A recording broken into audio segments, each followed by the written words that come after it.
Okay, so here's this RC car, and as you can see it was not used for a while. It's full of dust. Okay, and that's the battery. It's a 7.4 volts battery, and if I plug it in, it's not doing anything.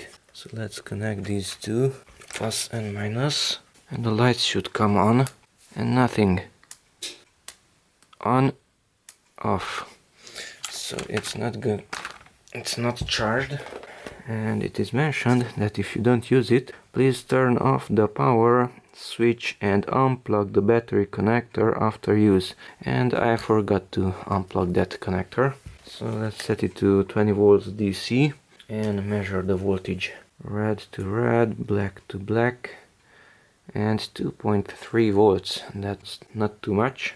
2.3. This battery is 7.4. And it should be some 8 point something when it's fully charged.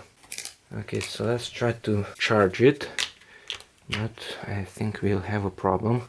So that is green, unplugged. Let's connect the balance port, and it's blinking red and green. Let's take a look.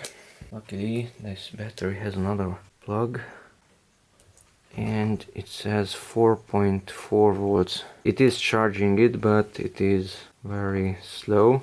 4.7 volts, so it is charging it. Let's try another one.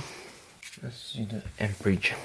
So this one, it says 850 milliamps. This one is only 500 milliamps. So let's see the weaker one. What will it do? Surprise, this one is charging and it's not blinking. Let's check the voltage. 5.7 volts, 8. Interesting, but it has lower amperage and is still relatively better. Let's see this one. It's charging.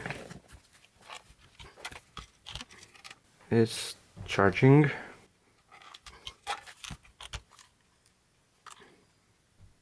And it's charging, even the lowest one, 25%. 7 volts. Now that's much closer. In the beginning it was 2 point something. Okay, and let's see this way. Yes, we have more power.